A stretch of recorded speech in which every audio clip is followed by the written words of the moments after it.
Los requisitos para la rebaja era que, les pido por favor, les vuelvo a solicitar que coloquen sus micrófonos en silencio porque escucho el ruido de un niño y eso puede distraer a las otras personas. Los requisitos para la rebaja de este gasto era que se relacionara directamente con el giro o actividad, que fuera necesario para producir renta, que estuvieran pagados o adeudados dentro del ejercicio comercial, que se acreditaran fehacientemente, es decir, de manera fidedigna, ante el Servicio de Impuesto Interno y que estos gastos no se hayan rebajado ya como costo en virtud del artículo 30 de la Ley de la Renta.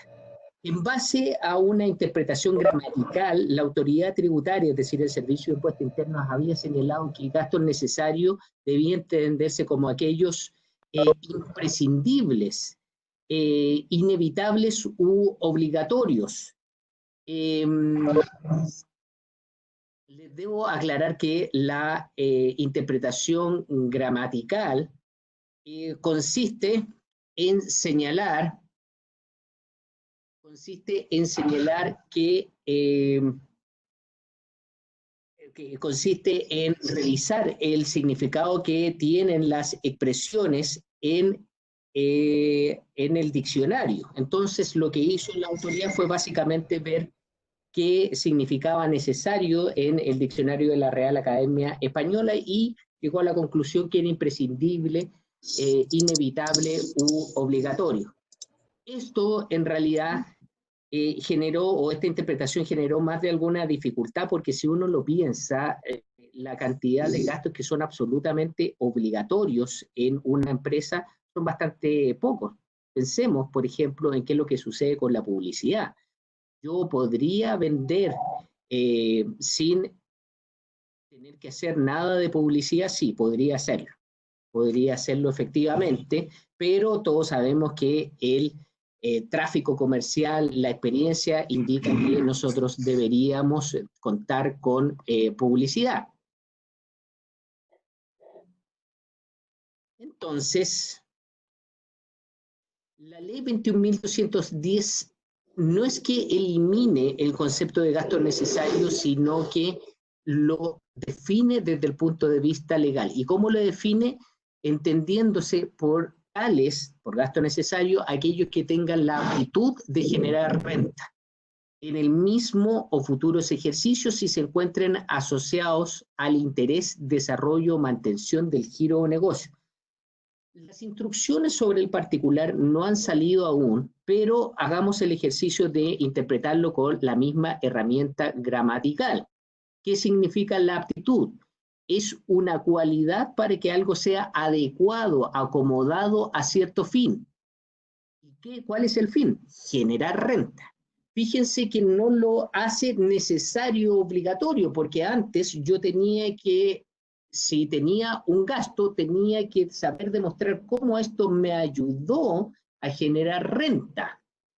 En cambio, ahora lo que uno podría decir es, mire, yo le tengo que demostrar solamente que es un gasto que sirve, que es adecuado para generar la renta y que está asociado, dice además, al interés, desarrollo, mantención del giro de negocio. ¿Qué es el interés? La utilidad, la ganancia de una empresa, que es el desarrollo, el crecimiento, especialmente en el ámbito económico, que es la mantención, la conservación de algo en su naturaleza. Entonces, coloquemos, por ejemplo, un caso, ¿qué es lo que sucede con todos los gastos en los que están incurriendo las empresas en la actualidad por efectos del coronavirus?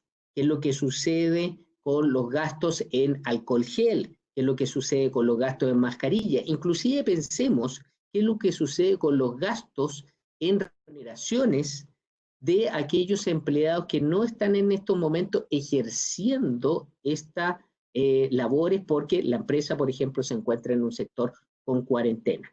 Uno podría decir que esas remuneraciones son aptos para un fin porque yo por algo le estoy pagando a los trabajadores para que produzcan. Bueno, pero si es que ellos no están en este momento ejerciendo sus labores, bueno, pero es que está asociado con la conservación. ¿La conservación de qué? La conservación de la empresa. Porque a mí me interesa que los trabajadores no renuncien, porque, por ejemplo, cuesta mucho capacitarlos, y terminada la contingencia del coronavirus van a volver a sus labores y de esta forma yo voy a tener que evitar volver a capacitar a empleados. De modo tal que uno podría pensar que todos estos gastos que se incurren en razón del coronavirus son necesarios en la actualidad para generar la renta. Y fíjense que antes se establecía expresamente que debían ser pagados o adeudados durante el ejercicio comercial, lo que generaba también una dificultad porque se tenía que demostrar ante el Servicio de Impuestos Internos cómo esos gastos estaban relacionados con rentas del periodo. Se eliminó esta frase y ahora se señala que estos desembolsos pueden estar asociados a rentas del mismo ejercicio o de ejercicios futuros, de modo tal que una empresa perfectamente podría decir que incurrió en ciertos gastos para la producción de años venideros.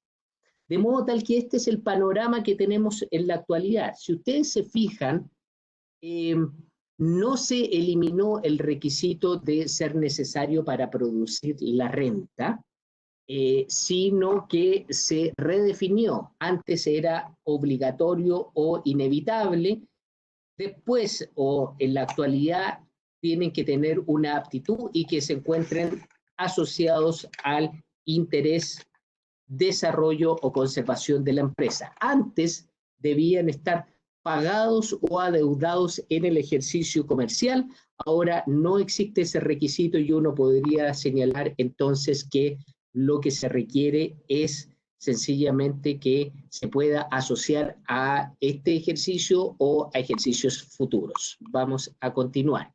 ¿Qué es lo que sucede con los gastos en vehículo que estaban contemplados o que están contemplados en el inciso primero? Se señala y se sigue señalando que no se aceptan los gastos incurridos en adquisición de automóviles, station wagons y similares. Usted probablemente ya está pensando en la circular número 5 del 2018, que fue la última actualización que el Servicio de Impuestos hizo respecto de esta materia, en donde refunde el tratamiento tributario de los vehículos y sus accesorios. Tampoco se acepta el gasto en combustibles, lubricantes, reparaciones, seguro en general, todos los gastos asociados para su mantención y funcionamiento, y eso no cambia. Lo que sí cambia es la excepción, porque antes se decía que procederá la deducción de los gastos respecto a los vehículos señalados cuando el director los califique de previamente necesarios a su juicio exclusivo. Y ahí está lo que yo les señalaba de que ustedes recurrían a la circular número 5 del 2018, donde estaban los criterios expresos por el director. Pero esta expresión, juicio exclusivo, es de tremenda importancia. ¿Por qué?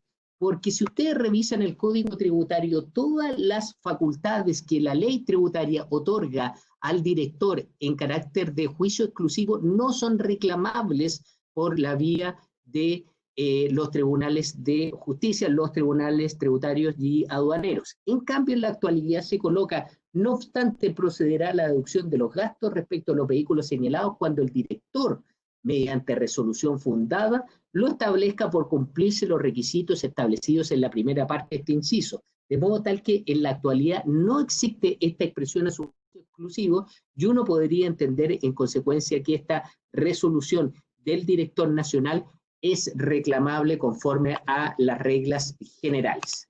Vamos a seguir. Los gastos en supermercados. Ustedes se acuerdan que el año 2014 se aprobó una modificación que tuvo bastantes dificultades en su aplicación porque establecía un límite de 5 unidades tributarias anuales para gastos en supermercados y comercios similares, sin que hubiera que informar al Servicio de Impuestos Internos. ¿Podía yo gastar una suma superior a las 5 unidades tributarias? Sí, por supuesto, pero en ese momento surgía la necesidad de informar a la autoridad tributaria. Esta información nunca fue implementada en los términos que se pensó originalmente y finalmente terminó como una línea en los formularios 29. Pero todo esto que se señalaba antes de la ley 20.780 fue eliminado y en consecuencia los gastos en supermercados deben cumplir solamente los requisitos generales. ¿Quiere decir eso que vamos a volver a ver en los supermercados personas con los carros llenos de pañales o los carros llenos de carne, carros llenos de carbón? Eso depende de qué tan exhaustiva sea la fiscalización que va a hacer el Servicio de Impuestos Internos. Vamos a los gastos en particulares. Antes se decía, especialmente procederá la deducción de los siguientes gastos en cuanto se relacionen con el giro del negocio. Y debido a esa redacción, surgía la dificultad interpretativa acerca de si los gastos que estaban enumerados a partir del inciso cuarto debían cumplir tanto los requisitos que estaban en el número específico como los requisitos generales del inciso primero. Existían diversas posturas respecto del particular. Ahora, en cambio, dice, procederá la deducción de los siguientes gastos especiales, siempre que, además de los requisitos que para cada caso se señalen, cumplan los requisitos generales de los gastos en la medida que estos últimos les sean aplicables conforme a la naturaleza del gasto. En consecuencia, uno debería señalar que deben cumplir, ahora sin lugar a dudas, los requisitos expresados en cada número en particular y además los requisitos del inciso primero. Pero si ustedes hacen una revisión de los requisitos que hemos visto en las láminas anteriores, probablemente van a llegar a la conclusión de que no todos son absolutamente aplicables a cada uno de los gastos en particular. Piense especialmente en los requisitos de asociación, aptitud, etc. Sigamos. Los intereses. Como ustedes saben, se permite la deducción de intereses pagados o devengados sobre créditos que estén relacionados con rentas que pagan el impuesto de primera categoría. Ahora, la ley suprimió esta frase: no se aceptará la deducción de intereses y reajustes pagados o adeudados respecto de créditos o préstamos empleados directa o indirectamente en la adquisición, mantención y explotación de bienes que no produzcan renta gravada en esta categoría. Porque la fiscalización, en definitiva, era muy compleja o prácticamente imposible. Como ustedes saben, el dinero en general es un bien fungible, es decir, es intercambiable uno u otro. Si yo pido un préstamo al banco, lo que va a suceder es que desde el punto de vista contable lo ingresaré en caja dentro de la empresa y esa caja es utilizada para distintos efectos, uno de los cuales, por ejemplo, puede ser la adquisición de, por ejemplo, un horno industrial nuevo. Pero para yo cumplir este requisito que se señalaba en esta frase, lo que tendría que haber hecho en la práctica es firmar o dejar identificado como cada uno de los billetes para yo poder demostrar que ese crédito o ese dinero del crédito efectivamente fue dedicado a comprar ese horno industrial. Ese era un requisito tremendamente difícil de cumplir, de modo tal que se elimina. ¿Qué otra cosa se modifica? Y esto es tremendamente importante. Fíjense que se permite la deducción del costo para fines tributarios de aquellos alimentos destinados al consumo humano, alimentos para mascotas, productos de higiene y aseo personal, productos de aseo y limpieza, libros, artículos escolares, ropa, juguetes, materiales de construcción, entre otros. ¿Cuáles son los requisitos?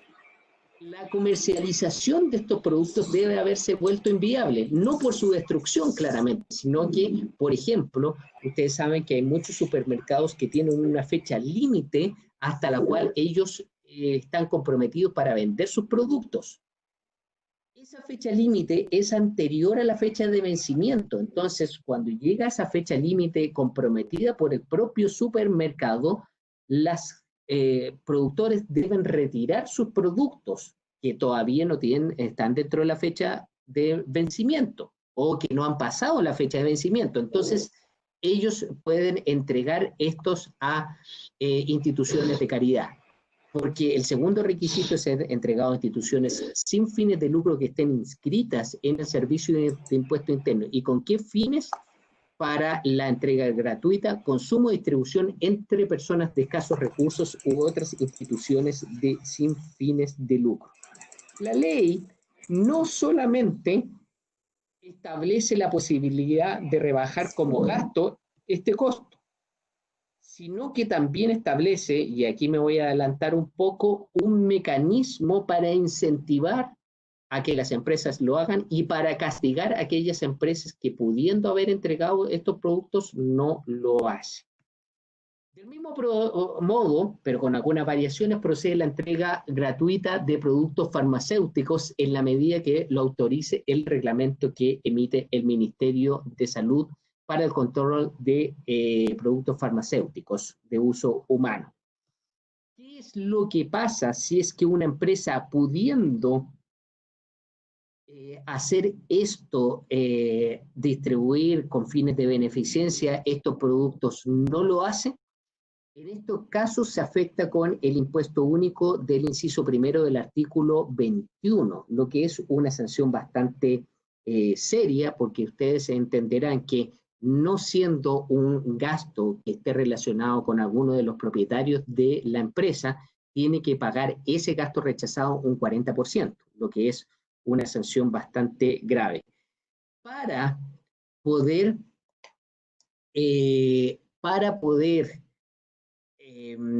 hacer la concordancia entre la ley de la renta y la ley del IVA, se modifica también la letra D del artículo 8 de la ley del IVA, la cual yo me imagino que ustedes ya estaban pensando.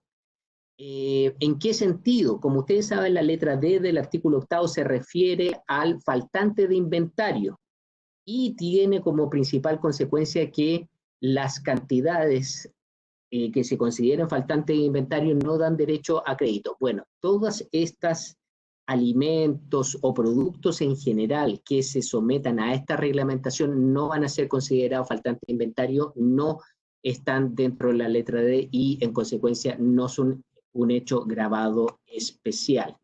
Voy a ver un poco voy a expandir esto porque creo que había una pregunta por chat.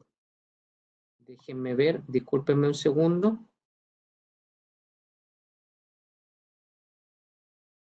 Un segundo, por favor. Voy a ver si es que hay un chat. Me preguntan si es que hay un tope relacionado con esto. No, la ley no hace referencia a un tope, de modo tal que es todo producto que cumpla con esos requisitos específicos. Ya, sigamos. Profesor, para la donación de estos alimentos que son inviables, ¿de qué manera? Discúlpenme un segundo, voy a salir o estoy tratando de salir de acá. Chat, aquí está el chat. Profesor, para la donación de estos alimentos que son inviables, ¿de qué manera se respalda con un documento tributario? Sí, lo tiene que respaldar con el documento tributario. Ahí yo no soy especialista en los documentos tributarios, pero debería usted facturarlo. La diferencia es cuál es el costo que usted le está asignando a la factura. Nuevamente alguien me preguntó si es que van a quedar a disposición las láminas. Eso yo ya lo señalé, sí, efectivamente van a quedar a disposición las láminas. Les hago presente que las instrucciones sobre particular no han salido, de modo tal que estamos solamente haciendo el estudio respecto de la ley, estamos estudiando o esperando las instrucciones del Servicio de Impuestos Internos. Respecto de los créditos incobrables, a ver, Felipe me pregunta, profesor,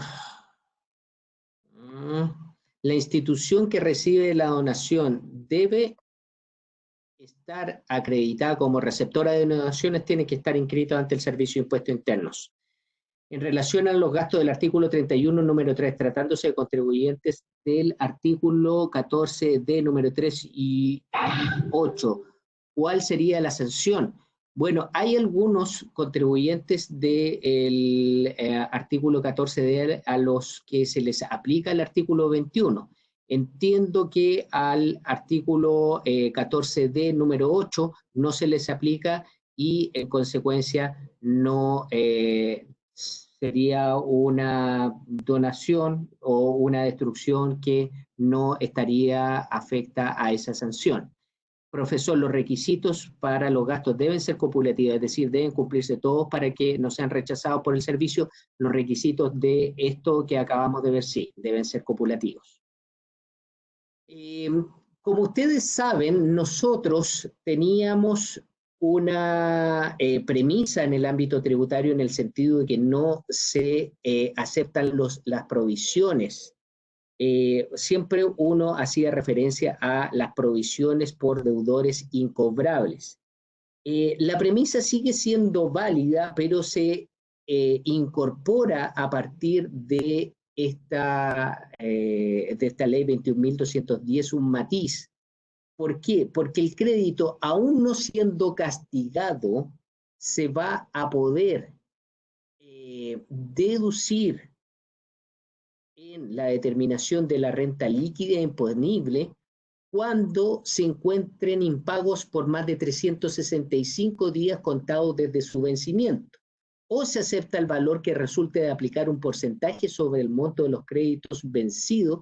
Todo esto va a ser regulado por el Servicio de Impuestos Internos mediante resolución. De modo tal que, fíjense, la empresa emite una factura, por ejemplo, con esta fecha, abril, y han pasado más de 365 días desde que se hizo efectivo el vencimiento de esta factura. Puede reconocer este crédito como un incobrable aun cuando no se haya agotado completamente y no se pueda acreditar completamente el agotamiento prudencial de los medios de cobro conforme a la circular 24 del año 2008 que sigue plenamente vigente. Esto, salvo que se trate de operaciones entre empresas relacionadas. ¿Y qué es lo que se entiende por empresas relacionadas? Bueno, como ustedes saben, ahora existe una nueva definición general que está en la ley, en el Código Tributario, en el 17, número 8. No tenemos tiempo como para entrar en el detalle de esto y no quiero irme tampoco del tema, pero aquí les pongo algunos ejemplos. El controlador y la controlada. Todas las entidades que se encuentren bajo un controlador común. Entidad y sus dueños, usufructuarios o contribuyentes que cualquier título posean directamente o a través de otras personas más del 10% de las acciones. El gestor de un contrato de asociación. Entidades relacionadas con una persona natural de acuerdo a los literales C y D anteriores que no se encuentren bajo la hipótesis A y B se consideran relacionadas. Los matrices y coligantes. Y fíjense que hay una cuestión bien curiosa acá, porque no se ha considerado las relaciones de parentesco entre los relacionados, que es algo que ustedes deben tomar en consideración al momento de asesoría. Maritza me pregunta, ¿el certificado de incobrabilidad que emite DICOM tiene alguna validez para efectos de demostrar ante el Servicio de Impuestos Internos? Maritza, recordemos que está plenamente vigente al respecto la circular 24 del año 2018. La respuesta en consecuencia va a depender del monto el monto del crédito. No me sé la circular de memoria, pero ustedes saben que para aquellos créditos que son grandes, el certificado de DICOM, diciendo que la persona tiene una situación de insolvencia, claramente no le va a servir. Tratándose de créditos más pequeños, usted lo que tiene que hacer es enviar una carta de cobranza y a eso le podrá adjuntar un certificado de DICOM. Pero en general, este certificado de DICOM por sí solo no le va a servir. A pesar de estas normas de los relacionados, de todas formas se aplican estas nuevas disposiciones sobre una incobrabilidad anticipada cuando son sociedades de apoyo al giro. ¿Y cuáles son esas entidades? La misma ley se encarga de poder definirla como aquellas empresas cuyo objeto único sea prestar servicios destinados a facilitar el cumplimiento o desarrollo del negocio o de empresas relacionados, o que por su intermedio se pueda realizar operaciones del giro de la misma. En este caso es el típico ejemplo que uno piensa es de Transbank, que tiene o es sociedad de apoyo al giro bancario, de modo tal que si, por ejemplo, un banco le debiera por más de 365 días a Transbank, podría producirse o utilizarse estas normas sobre incobrabilidad anticipada. Vamos a responder unas preguntas. Me preguntan, para estos castigos de créditos incobrables, ¿la antigüedad de la factura será de alguna fecha específica? ¿Hasta cuántos años atrás? A ver, no sé si entiendo bien la pregunta, pero el señor o señorita Flores, en realidad el plazo empieza a contabilizarse desde el momento en que se produce el vencimiento de la factura. Es decir, si yo doy una factura hoy día, por ejemplo, estoy viendo la fecha que es 28 de abril y vence el 28 de mayo y no me la pagan el 28 de mayo, desde ese momento empiezo a cobrar la incobrabilidad. Me preguntan hacia atrás, ¿qué es lo que sucede hacia atrás? Bueno, debemos considerar que la ley establece que las disposiciones de la 21.210 entran a regir a partir del 1 de enero del 2020, es decir, entró con efecto retroactivo, de modo tal que estas normas ya son aplicables para el año comercial 2020. Efectivamente, Tulio dice, procedimiento de incobrabilidad circular 24 del 2008.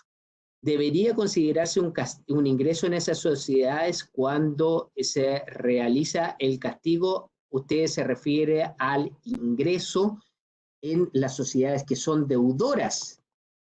A ver, lo que sucede es que el ingreso o la renta es un incremento patrimonial.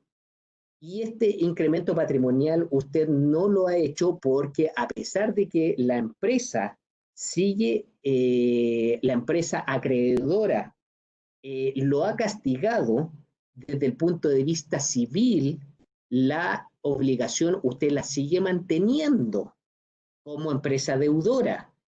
Solamente podría yo considerarlo como un ingreso desde el momento en que transcurran los plazos de prescripción, porque ahí la obligación se vuelve en una obligación natural, no es cobrable por una en forma forzosa y de esa forma entonces para la empresa deudora podría considerarse un incremento de patrimonio. Alexander dice, sí, el castigo implica incremento de patrimonio para la otra, implica incremento de patrimonio, pero en la medida que se haya extinguido la obligación civil. ¿Es verdad que si la empresa cierra con deudores incobrables y no se agotaron los medios de cobro, le traspasan esa deuda a los socios de la empresa y pasa a ser retiro presunto? No, yo no veo de qué forma podría ser eso. No sé de dónde habrá salido. Ok, para seguir, y discúlpenme si no voy en forma inmediata a responder sus preguntas, pero me parece que hay que seguir porque son bastantes las láminas. Otro tema que es bien interesante es el El tema de la depreciación. Aquí ustedes tienen que hacer un paréntesis porque hay normas sobre depreciaciones transitorias. Y al respecto, usted me imagino que ya vio la circular que salió el día de ayer por parte del Servicio de Impuestos Internos en donde reglamenta estas depreciaciones transitorias. Creo que es la circular 31 del día de ayer. A lo que me refiero en esta lámina no es a estas depreciaciones transitorias, sino que a las normas de carácter permanente. Sabemos que en el 31 número 5 están las normas de depreciación que consideran la depreciación normal, la depreciación acelerada, la depreciación que es extraordinaria cuando el bien se transforma en inutilizable. El 5 bis viene a reemplazar las normas de la depreciación ultraacelerada y la depreciación instantánea que conocíamos hasta el 31 de diciembre. Fíjense lo que dice: los contribuyentes que en los 3 ejercicios anteriores a aquel en que comience la utilización del bien, sea que se trate de bienes nuevos o usados, tengan un promedio anual de ingresos del giro igual o inferior a 100.000 unidades de fomento, podrán depreciar los bienes del activo inmovilizado considerando como vida útil del respectivo bien el equivalente a 1/10 de la vida útil fijada por la Dirección Nacional o la Dirección Regional, expresada en año, despreciando, como ustedes ya saben, los valores decimales que resulten. Una novedad y algo muy importante que subrayar acá es que esta norma se aplica tanto a bienes nuevos como a bienes usados, que hace una diferencia sustancial con la depreciación acelerada que nosotros conocemos, pero es solamente aplicable para ingresos, para empresas o contribuyentes que tengan un promedio de ingresos inferior o igual a 100.000 unidades de fomento, que es ligeramente superior a los ingresos solicitados o exigidos para ser considerado como un contribuyente del 14B, que como ustedes bien saben, queda como un contribuyente que es hasta ingresos del giro de 75.000 UFs. Vamos a continuar. Aquí hay varias modificaciones del artículo 31 número 6 y yo les recomiendo y les sugiero, por favor, después remitirse a estas normas y estudiarlas. Pero hay una modificación sustancial que afecta tanto al 31 como al artículo 33. Solamente para efectos tributarios se acepta como gasto la remuneración razonablemente proporcionada, es decir, la que guarda relación con la naturaleza de las labores, que se asigne el socio, accionista o empresario individual que efectiva y permanentemente trabaje en el negocio o empresa. Con esto se reconoce de forma general el sueldo empresarial o el sueldo patronal. Como ustedes saben, antes de esta modificación estaba expresamente regulado para las sociedades de personas, pero no tenía una regulación específica para las sociedades anónimas. Ahora se hace una regulación general. Queda en alguna medida claro, porque lo dice la ley, que las remuneraciones deben ir en relación a la naturaleza de las labores, porque no sería razonable que a una persona que ejerce labores, por ejemplo, de estafeta, le paguen el sueldo del gerente general de una gran empresa. Ahora, el Servicio de Impuestos Internos, recuerden ustedes, a través de su jurisprudencia estableció otros conceptos como la importancia de la empresa, la rentabilidad del capital, y vamos a tener que ver la jurisprudencia administrativa del Servicio de Impuestos Internos para analizar en qué medida se están reconociendo estos criterios jurisprudenciales. Antes de pasar a la siguiente, solamente recordarles una cosa, recordarles que, o señalarles, si es que no lo habían visto, que hasta antes de la modificación eran gastos rechazados todas aquellas remuneraciones pagadas al cónyuge del contribuyente o a los hijos menores de 18 años. Esas normas fueron eliminadas, de modo tal que hoy se acepta como gasto esas remuneraciones, pensando específicamente en las empresas familiares.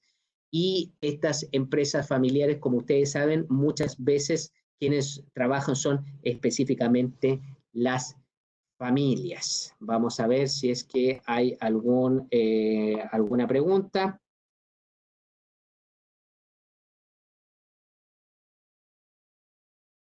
Ese comentario.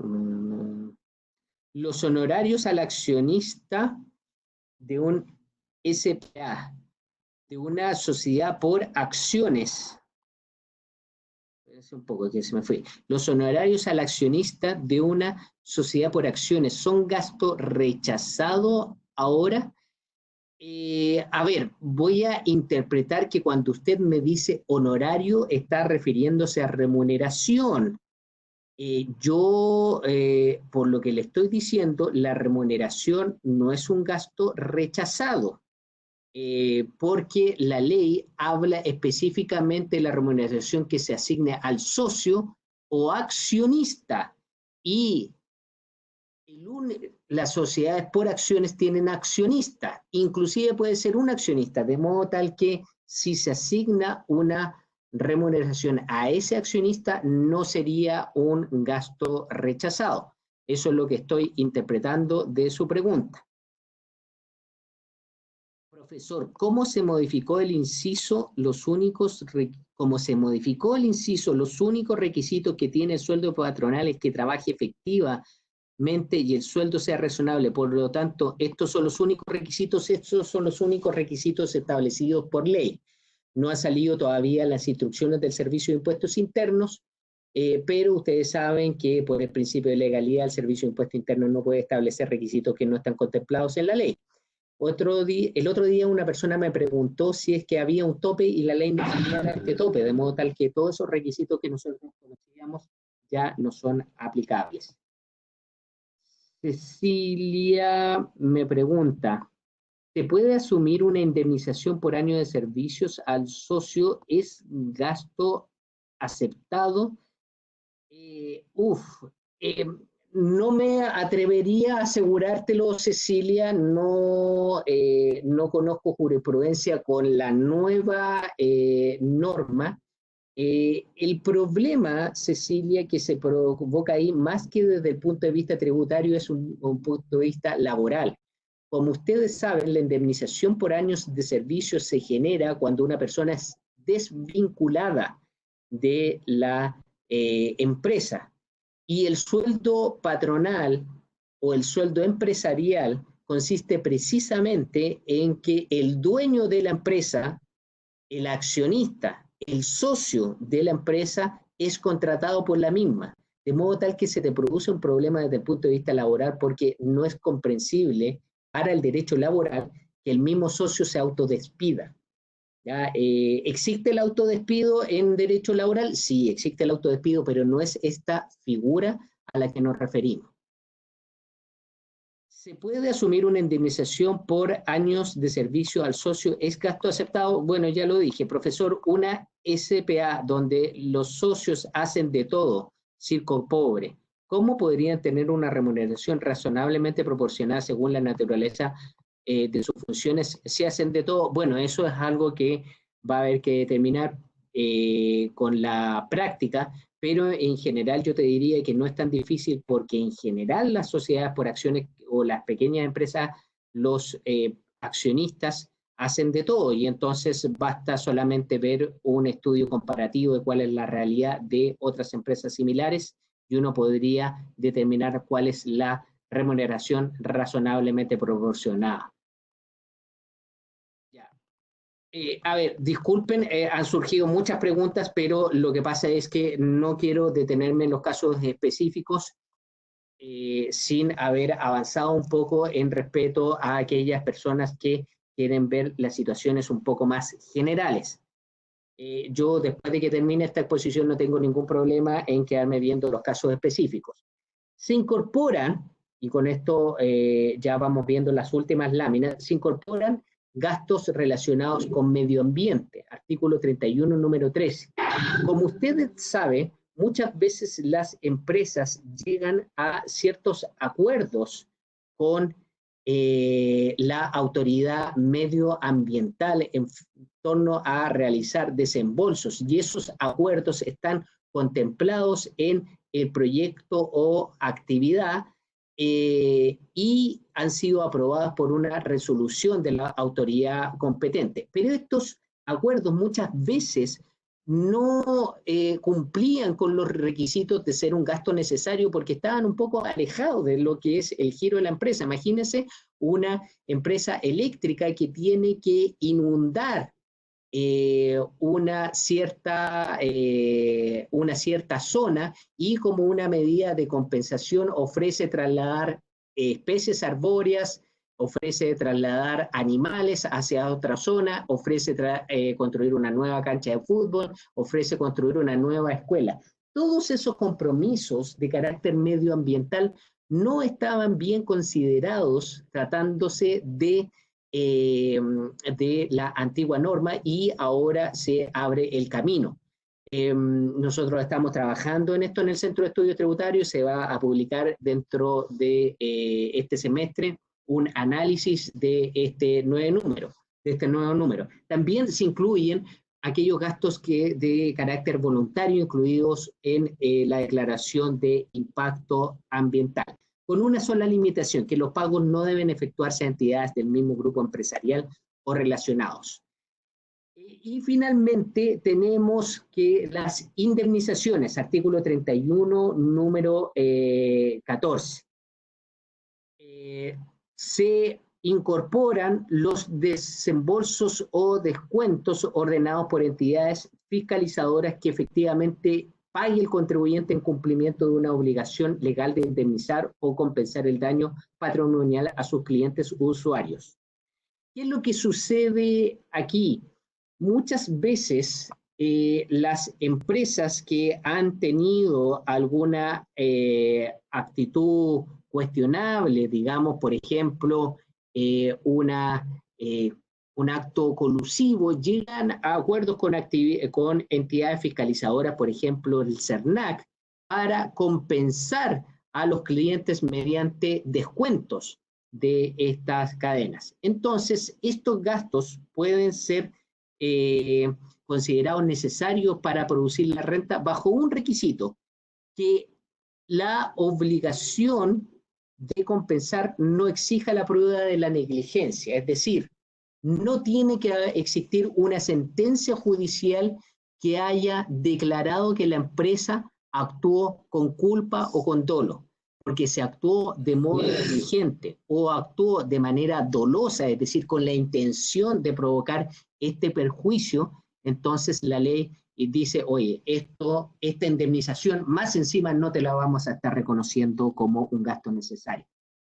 Se aplica también esto en los casos de reposiciones de productos, restituciones de productos, bonificaciones, devoluciones de cantidades pagadas en los términos que indica la ley del consumidor, pero nuevamente bajo la condición de que no se exija probar una culpa infraccional, es decir, que no se tenga que demostrar que la empresa que tuvo que reembolsar haya actuado con dolo o negligencia. También se permiten como gasto los desembolsos acordados entre las partes que están en disputa, en litigio, que tengan como causa el cumplimiento de una transacción, es decir, un acuerdo que tiende a evitar un juicio o a poner término a un juicio que ya esté iniciado, ya sea que esta transacción sea judicial o extrajudicial, o al cumplimiento de una cláusula penal. Las cláusulas penales son evaluaciones anticipadas de perjuicios que se establecen en los contratos y en las que se dicen, por ejemplo, si el señor Gonzalo Polanco no pagara dentro del plazo establecido, además de pagar el precio, tendrá que entregar a título de cláusula penal la suma de 1 millón de pesos.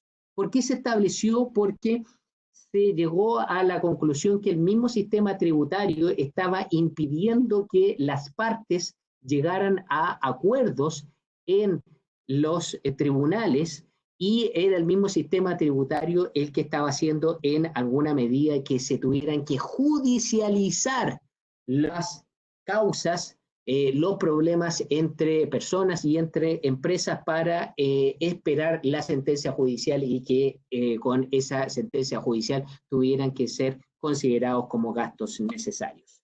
Entonces, estimados, ya he hablado bastante, he hablado más de 50 minutos. Lo que yo les quisiera decir es hacer una invitación para que ustedes se junten se coloquen a revisar estas nuevas disposiciones sobre gastos necesarios. Creo que esta es una de las modificaciones más importantes que tuvo la ley de la renta en esta oportunidad. Les hago la invitación también a que si tienen cualquier consulta sobre la exposición pueden hacérmela a mi correo electrónico. Y si tienen una pregunta sobre los diplomas en tributación, puede que nosotros tenemos a disposición este año en las ciudades de Antofagasta y en las ciudades de Puerto Vara, pueden acercarse a los ejecutivos que están encargados de la coordinación y de la admisión. El señor Sergio Farías en la región norte, es decir, Antofagasta, ahí tienen su correo electrónico y su teléfono, y en la zona sur, el señor Julio Mancilla, su correo electrónico y su teléfono. Si ustedes tienen cualquier consulta respecto de la anterior, también son muy bienvenidos a hacer las preguntas en regiones@uejecutivos.cl. Ahora voy a responder las preguntas que me quedaron pendientes. Ya.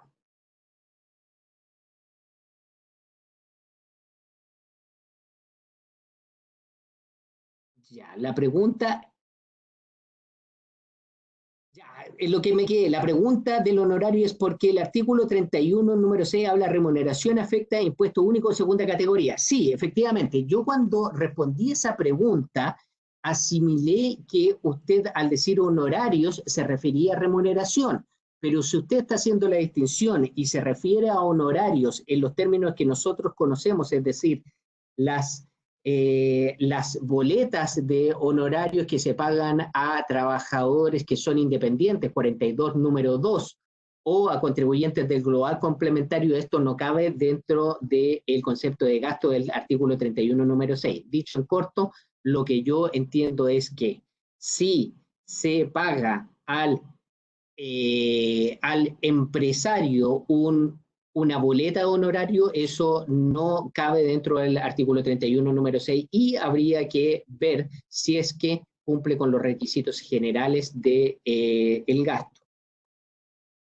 Jaime Pérez Vargas dice a todos, no procede el pago de indemnización porque no hay subordinación y dependencia. Totalmente de acuerdo, Jaime. En realidad es tremendamente difícil pensar desde el punto de vista del derecho laboral que el empresario pudiese autodespedirse, porque la figura del autodespido existe para otras circunstancias en derecho laboral. Rosa pregunta, ¿el sueldo empresarial podrá ser superior al tope imponible? El Servicio de Impuestos Internos no ha dictado ninguna norma, pero la ley no dice nada y eliminó esos requisitos del tope imponible, de modo tal que uno podría pensar que el único requisito es que sea acorde a la importancia de las funciones. Profesor, a ver, segundo. Profesor, don Víctor me dice, creo que es pertinente hacer la distinción entre la remuneración del 42 número 1 y honorarios que van. Me da la impresión que por el 42 número 2 para efectos del requisito del gasto. A ver, no sé si te entiendo bien, Víctor, pero creo ya haberlo dicho. Cuando yo respondí la pregunta, asimilé cuando la persona me habló de honorarios a que él estaba preguntando remuneración. Pero efectivamente, otro cuento es si nos referimos al honorario del artículo 42, número 2, y aquellos honorarios de contribuyentes del global complementario. Eso es otro totalmente distinto. Hans Villarroel, muchas gracias, profesor. C. Pérez, a todos, ¿qué requisitos se debe tener? Creo que esta pregunta, señor o señorita Pérez, me la hizo a propósito de los gastos en materia medioambiental. Los gastos en materia medioambiental, pueden ver los requisitos en la ley, están escritos, pero en general es importante que estén contenidos en un documento oficial, es decir, que estén aprobados por una resolución medioambiental de la autoridad competente, es decir, entiendo que es la Superintendencia de Medio Ambiente, o que se encuentren o que estos gastos hechos en forma voluntaria estén presentes en un contrato establecido con un órgano de la administración del Estado. Es decir, desembolso sin un respaldo documentario no se va a poder hacer. User me pregunta por qué solo se habla de transacciones y no de avenimientos o conciliaciones. Desconozco por qué se habla solamente de transacciones, pero yo entiendo que la transacción, como es un término más bien genérico, que se refiere a todo acto en virtud del cual se puede poner término a un proceso que ya está, o bien que puede prevenir un litigio que todavía no se ha iniciado en los tribunales, se quiso poner este término genérico para abarcar tanto a los avenimientos como las conciliaciones. Yo eso es lo que interpreto, no conozco que haya... Profesor, ¿enviarán las presentaciones? Sí, nuevamente, yo lo dije al iniciar, vamos a enviar las presentaciones. MGT, en el entendido que hay dos requisitos esenciales, el gasto, aptitud e interés. ¿Cuál gasto que sea adecuado para generar renta podría no estar asociado al interés del negocio o viceversa? ¿O los requisitos son redundantes? No, no son redundantes. Recuérdese que hay dos requisitos. Uno es la aptitud para generar renta y el otro es que estén asociados al interés, al desarrollo o a la mantención. ¿Cuál gasto no puede ser adecuado para generar renta? ¿Qué gasto que sea adecuado para generar renta podría no estar asociado al interés del negocio? Bueno, yo le diría que quizás un gasto abiertamente alejado del giro del negocio y que no tenga absolutamente nada que ver ni siquiera con el interés de los trabajadores podría ser bastante cuestionable, digamos. Bueno, ¿por qué uno pudiese estar gastando sumas enormes por ejemplo, financiar ciertas, no sé, ciertas actividades de carácter político, social, que no están súper alejadas de lo que yo hago? Ahí uno podría poder cuestionarlo. Sociales me refiero a asados, cosas por el estilo. Muchas gracias, Gonzalo, muy claro. Gonzalo, ¿puedes proyectar o dar tu correo, por favor? gpolanco@fen.uchile.cl. Profesor, con respecto a los gastos relacionados con COVID-19, ¿debemos tener algún cuidado especial? A ver, el Servicio de Impuestos Internos no ha sacado la circular todavía. Recuerden que hasta el 15 de abril estuvo en consulta la circular relacionada con este tema. Ya salió de consulta pública. Lo que decía básicamente esa circular es que las normas eran bastante amplias porque se refiere a una antigua legislación que existió al principio del gobierno militar, ya que era una norma de excepción y que permitió recibir muchas donaciones en esos tiempos.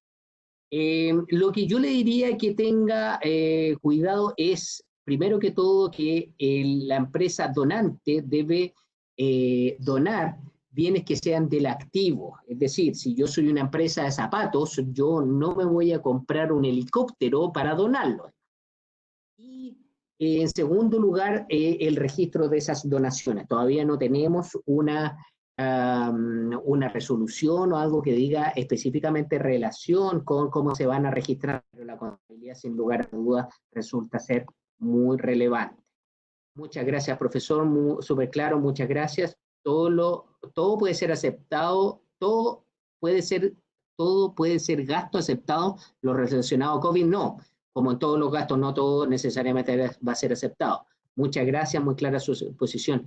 ¿El sueldo del cónyuge será gasto aceptado desde enero del 2020? Sí, bueno, la ley de la renta es cambiada a partir del año comercial 2020. Excelente presentación, muchas gracias, profesor. Entonces, con la modificación al sueldo patronal, si una persona jubilada trabaja efectivamente y tiene un sueldo razonable, podría considerarse, uf, podría considerarse, a ver, si una persona jubilada trabaja efectivamente y tiene un sueldo razonable, ¿podría aceptarse como gasto aceptado? Bueno, no lo excluye la jubilación. El concepto de universalidad, me preguntan. Disculpen por no hacer una asesoría, pero en realidad me están llegando algunos correos con casos completos que ustedes comprenderán que exceden mucho lo que puede ser una presentación. El concepto de universalidad para aceptar como gasto tributario remuneraciones quedó de lado. No, no, yo no me referí específicamente a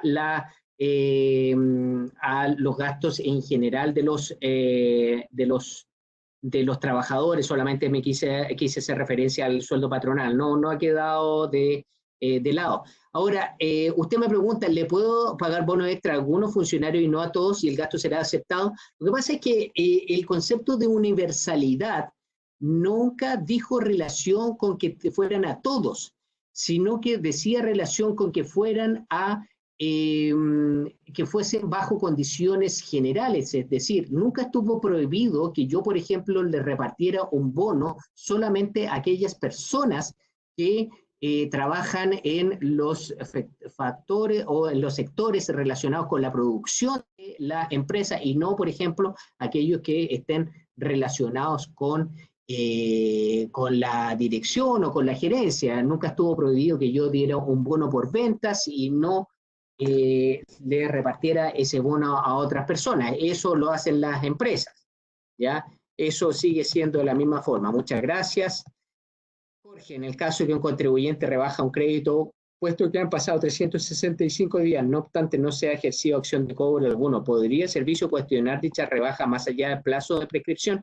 Sí, claro, podría rebajarlo porque en definitiva eh, lo que yo entiendo de la norma es que te permite anticipar la existencia de un gasto, pero sin perjuicio de lo cual tú debes ejercer las acciones de cobro. Ahora, si esas acciones de cobro no alcanzaron a ser ejercidas antes de que se cumplieran los plazos de prescripción, yo como ex funcionario del Servicio de Impuestos Internos no te lo aceptaría. User, la transacción es un contrato, distinto a la transacción, totalmente conforme user, yo estaba tratando de encontrar una explicación.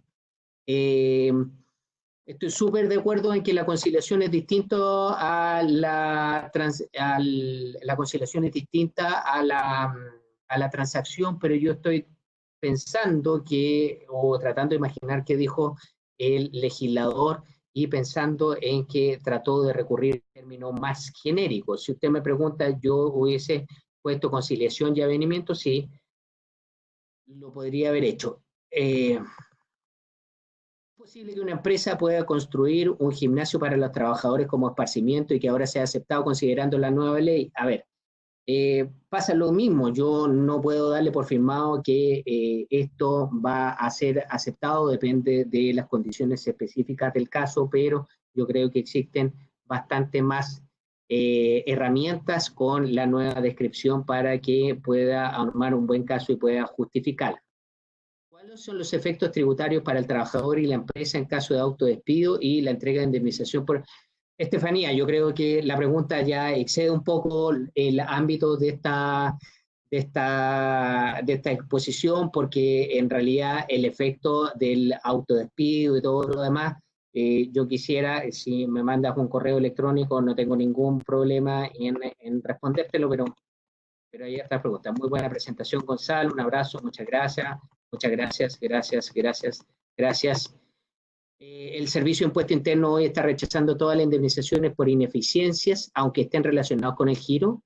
Y ahora no puedo entender, señor Contreras, a qué se refiere las indemnizaciones por ineficiencia. Si usted me manda un correo electrónico, podemos discutir el tema.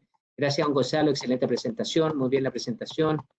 Muy bien, ¿cuáles son los efectos para el trabajo del autodespido? Ya eso lo leí. Ya, creo que, profesor, excelente y clara la presentación. Entendí que parece que no entendí bien el sueldo de la cónyuge. ¿Es gasto rechazado para el ejercicio 2019 y desde 2020 será aceptado? Sí, efectivamente. Mil gracias por su presentación. Profesor, respecto al gasto en automóviles, el socio que trabaja efectivamente en la empresa utiliza su vehículo para prestar servicio de la sociedad. Por ejemplo, un Peugeot 308, ¿es posible que sea aceptado como gasto? ¿Cuál es el procedimiento para pedir autorización? A ver, señor David, en realidad no soy especialista en autos, no tengo idea cuál es el Peugeot 308. Vi la norma general. ¿Cuál es el procedimiento para pedir autorización? Bueno, acercarse a la dirección regional y presentar un formulario de peticiones administrativas con todos los antecedentes. Ahí yo le recomiendo revisar la circular número 5 del 2018, porque ahí el director de impuestos internos está señalando cuáles son los criterios que va a tener en consideración. Entonces ahí usted tiene una fenomenal guía para describir adecuadamente su gasto. Discúlpeme por no ser más claro, pero en realidad no sé cuál es el Peugeot 308. Muchas gracias, excelente exposición, no alcancé a verlo del inicio, sí que esperaba ver las positivas, no se preocupen, les van a llegar las positivas, buenísima. Profesores, en mi empresa dieron la opción de que los trabajadores usen sus vehículos particulares y la empresa pagará los peajes asociados a ello con mención al COVID. ¿Esto podría ser aceptado? Depende de los vehículos, en general los vehículos particulares, ustedes saben, no son gastos o los gastos asociados a vehículos particulares no son aceptados. Tendríamos que ver qué dice el Servicio de Impuestos Internos en su nueva circular, pero yo creo difícil eso. Bien, hemos llegado al final, les agradezco mucho la exposición, mucho la atención y las láminas, como ya les indiqué, van a estar a disposición de todos ustedes a través de correo electrónico. Nuevamente, muchas gracias y que estén muy bien.